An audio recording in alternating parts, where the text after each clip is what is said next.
Буквально на днях Google открыл доступ к своей модели генерации видео Veo 2, и теперь ее можно попробовать абсолютно бесплатно через Google AI Studio. Давайте потестим и сравним с другими. Сначала очень коротко, что такое Google AI Studio.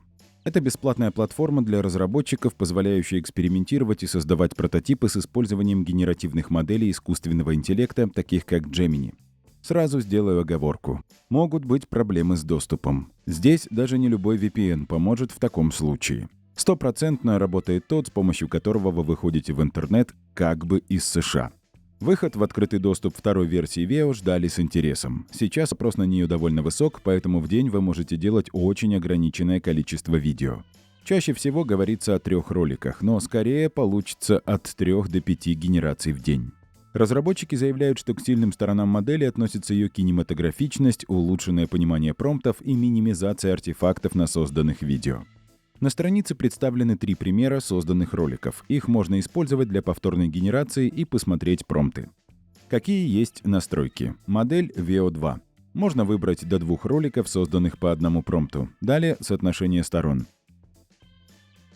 Продолжительность до 8 секунд, и это неплохо, для теста, конечно же. Остальные настройки пока недоступны. Кроме негативного промпта, который позволяет исключить то, что вы точно не хотите встретить в сгенерированном ролике. И, в принципе, все. Промпты я заранее подготовил с помощью ChatGPT. Они на английском для чистоты эксперимента. Не все нейронки адекватно понимают русский, а перевести не так уж и долго. Первое. Посмотрим, как Veo 2 справится с реалистичным видео с людьми в кадре. Интересный факт. Первая попытка сгенерировать закончилась провалом. Нейронка просто отказалась это делать, потому что в промпте было слово «молодая пара», что ее очень смутило. Убрал «молодая» и все работает. Смотрится реалистично, по крайней мере для эксперимента. Оговорка сразу. В большинстве случаев, если что-то не так, дело в промпте. К нему нужно относиться внимательно и экспериментировать. Жалко только, что бесплатные возможности этих экспериментов ограничены. Скачать можно в формате MP4. Теперь попробуем этот же промпт с какой-нибудь другой моделью. Я буду тестить во Flora AI просто потому, что удобнее. Несколько моделей собраны в одной нейронке. Veo 2, кстати, тоже есть. Обзор на Flora AI есть у нас на канале. Ссылка в подсказке и описании. Итак, выберем Kling 1.6. Тот же промпт, результат другой. Красиво. Может, слишком сглажено и мягко, но красиво. Выводы в сравнении — это уже субъективно, и их вы можете сделать сами.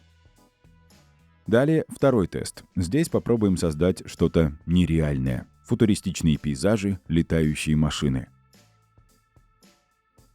Получилось вот такое видео. Компьютерная игра.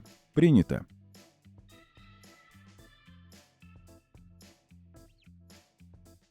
Теперь возвращаемся во Flora и попробуем уже другую модель. Пусть будет Minimax. Промпт тот же самый. Более ярко и мультяшно. Ремарка. Скорость генерации Veo 2 около минуты. У Kling было порядка 3, у Minimax также. И финалочка. У Veo есть возможность добавить фото для референса или дальнейшей анимации. Прямиком с Google диска, загрузить с устройства, сделать фото с помощью камеры или выбрать из сэмплов. Вот такие разные котики и пейзажи.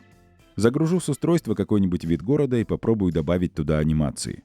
Я попросил закат, бегущие облака и тени. Романтика. Симпатично, но закат вот не получился. Может, проблема в промпте, подумал я. Попробуем в Runway. Да нет, эта модель поняла, что я хочу.